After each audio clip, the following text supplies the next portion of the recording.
The snow was falling hard when her luxury car broke down in front of a forgotten mechanic's shop. She had billions in the bank.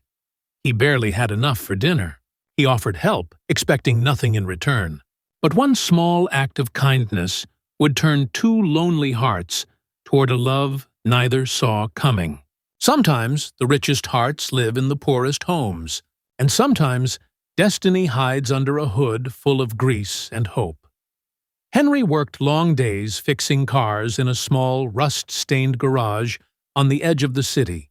He was a single dad, raising his 6-year-old daughter, Anna, after his wife passed away 3 years ago. Life wasn't easy. Every cent mattered, every meal was counted, and every night he prayed he could give Anna a better future. Still, Henry taught Anna kindness, honesty, and the beauty of giving even when you had little. "We may not have much," he would say, "but we always have enough to be kind." One chilly December afternoon, while Anna played with a stray kitten outside the shop, a sleek black car pulled up. Out stepped a woman in a cream-colored coat, elegant but tired. The kind of tired that money couldn't fix. She looked around hesitantly before approaching Henry. "Excuse me," she said softly. "My car just stopped working a few blocks down. I was told you're the best mechanic nearby." Henry smiled. "You heard right. Let's take a look." She nodded and introduced herself. "I'm Isabella. Isabella Carter." The name clicked somewhere in Henry's mind. Carter Industries, one of the biggest companies in the country. A billionaire, if the rumors were right. But she wasn't acting like one. No entourage, no bodyguards, just a mother trying to get home. In the back seat of her car sat a little boy, about Anna's age, hugging a small stuffed bear. While Henry worked under the hood, Anna went over to the boy. "Hi, I'm Anna," she said with her sweet grin. "Want to see my kitten?" The boy smiled shyly. "I'm Oliver."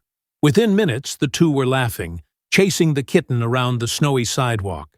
Isabella watched them with a faint, wistful smile. A smile Henry noticed when he looked up, grease on his hands and warmth in his eyes.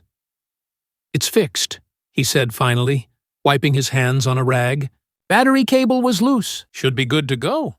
"How much do I owe you?" she asked, reaching into her purse. Henry shook his head.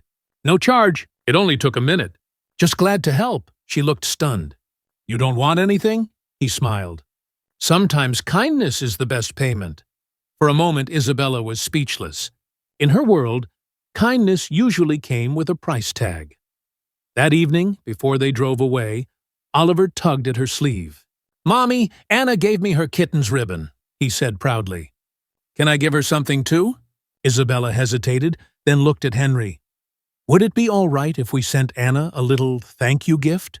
Henry tried to decline, but she insisted. "Please," she said softly. "It's from my son, not from me." A few days later, a package arrived at Henry's small apartment, a beautifully wrapped box with Anna's name on it. Inside was a brand-new art set, complete with brushes, paints, and a little note written in Oliver's handwriting. "Thank you for being my first friend." Anna squealed with joy. Henry smiled, touched by the gesture. He didn't know that Isabella had personally chosen the gift. She remembered Anna's worn crayons and how proudly she'd shown Oliver her drawings. Weeks passed, and one day Isabella returned to the garage. Her car didn't need fixing this time. She brought coffee and sandwiches. "You fixed my car and didn't charge me," she said. "So I figured I'd bring you lunch." From then on, she visited often.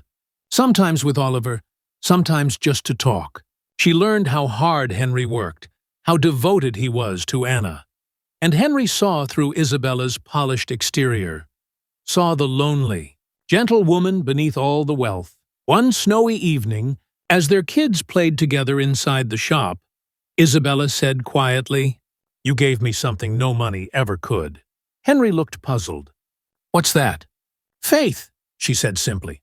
"Faith that kindness still exists, and that love can start anywhere." He smiled, his heart beating faster. "You know, I didn't fix your car that day just to be kind." Oh? She teased. Then why? He grinned. Maybe I hoped I'd see you again.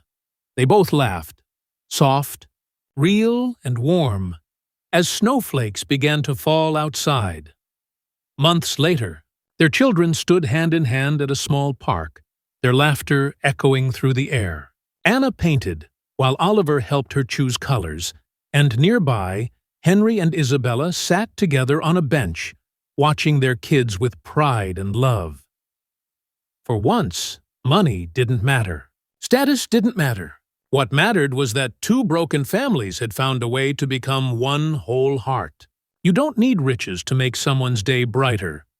A simple act of kindness can change lives.